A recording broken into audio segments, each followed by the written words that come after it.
प्यारे बच्चों, आज हम कक्षा 8 का अध्याय 8 का अध्ययन करेंगे। कोशिका की संरचना एवं प्रकार्य। आप पहले ही पढ़ चुके हैं कि हमारे आसपास की वस्तुएं या तो सजीव हैं अथवा निर्जीव। साथ ही आपको यह भी याद होगा कि सभी सजीव कुछ मूलभूत कार्य संपादित करते हैं। क्या आप इन कार्यों की सूची बना सकते हैं? विभिन्न अंगों के समूह विभिन्न कार्य करते हैं जो आपके द्वारा सूचीबद्ध किए गए हैं।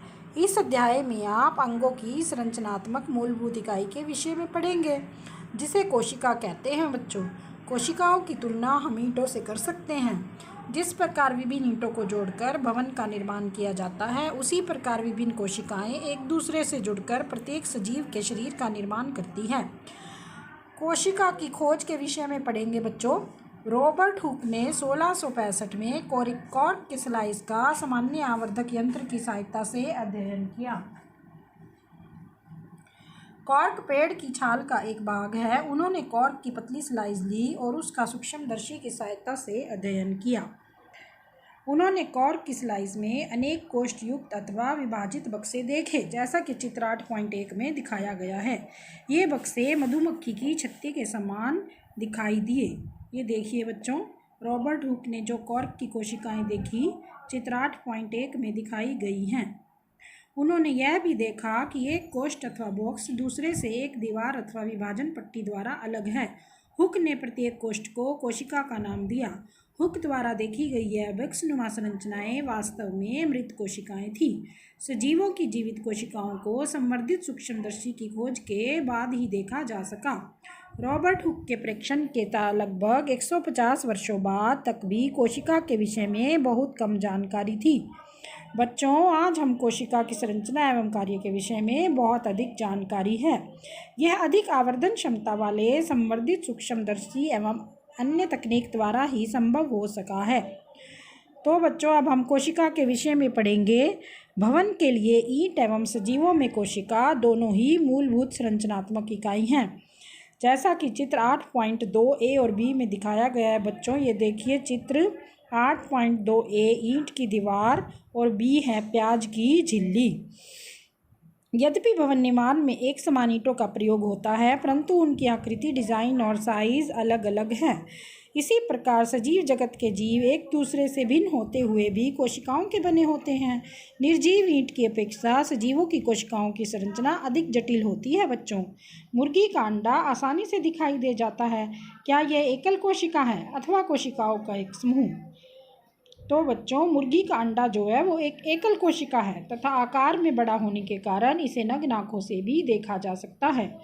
तो बच्चों, सजीवों में हम कोशिका की संख्या, आकृति एवं साइज में विभिन्नता के बारे में पढ़ेंगे। वैज्ञानिक किस प्रकार सजीव कोशिकाओं का परीक्षण एवं अध्ययन करते हैं? यह सूक्ष्मदर्शी का उपयोग करते हैं, जिसकी सहायता से वस्तु के आवर्धित प्रतिबिंब का अध्ययन किया जा सकता है। बच्चों, कोशिका की संरचना का विस्तृत अध्ययन करने के लिए अभिरंजक का उपयोग किया जाता है। पृथ्वी पर लाखों जीव हैं, वे आकृति एवं साइज में भिन्न हैं। उनके अंगों की आकृति, साइज एवं कोशिकाओं की संख्या में भी भिन्नता होती है। आइए इनमें से कुछ का अध्ययन करें। तो बच्चों, अब हम कोशिकाओं की संख्या के विषय में पढ़ेंगे।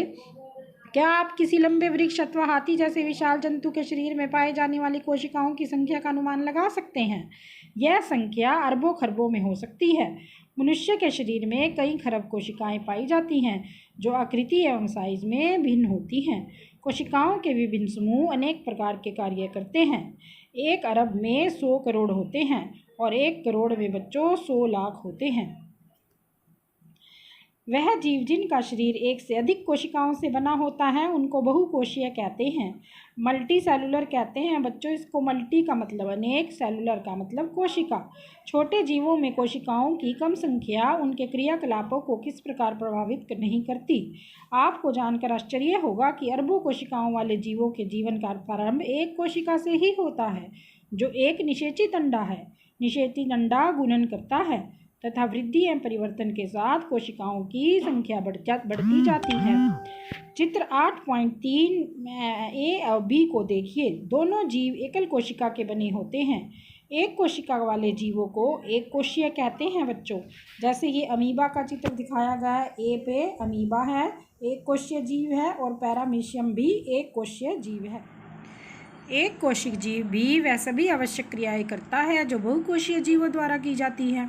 एक कोशीय जीव जैसे कि अमीबा भोजन का अंतर्ग्रहण करता है तथा पचाता है और श्वसन, उत्सर्जन और वृद्धि एवं प्रजनन भी करता है।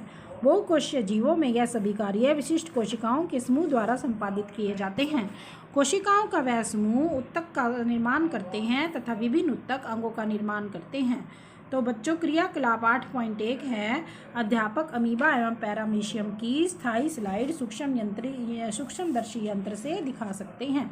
इसके अतिरिक्त अध्यापक तालाब से जल एकत्र करके स्लाइड बनाकर उस जल में उपस्थित जीवों को दिखा सकते हैं। प्यारे बच्चों, अब हम कोशिका की आकृति पढ़ेंगे।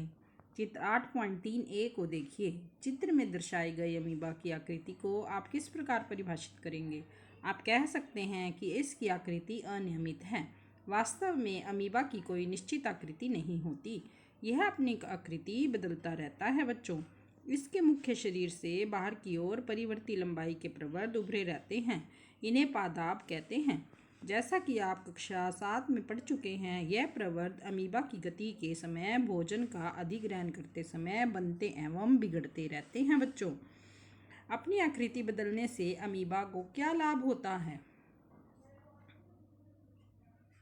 अमीबा की बदलती हुई आकृति पादाप के बनने के कारण होती है, जो उसे गति प्रदान करने एवं भोजन ग्रहण करने में सहायता करता है।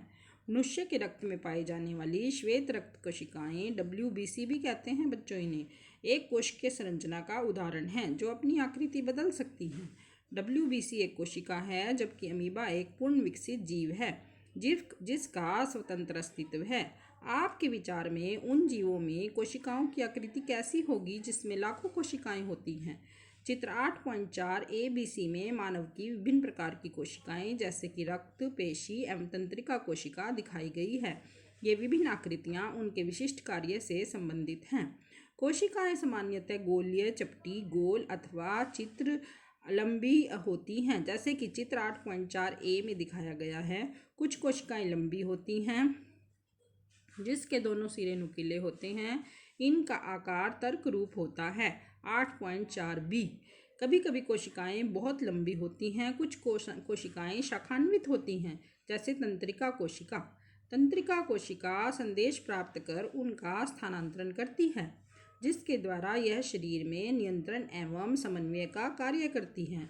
ये देखिए बच्चों, 8.4a गोलाकार रक्त कोशिकाएं, B में दिखाई गई हैं तर्क रूपी पेशी कोशिकाएं, C में दिखाई गई हैं लंबी शाखान्वित तंत्रिका कोशिकाएं। तो क्या आप अनुमान लगा सकते हैं कि कोशिका का कौन सा भाग इसे आकृति प्रदान करता है? कोशिका के विभिन्न संगठक एक झिल्ली द्वारा परिबद्ध होते हैं।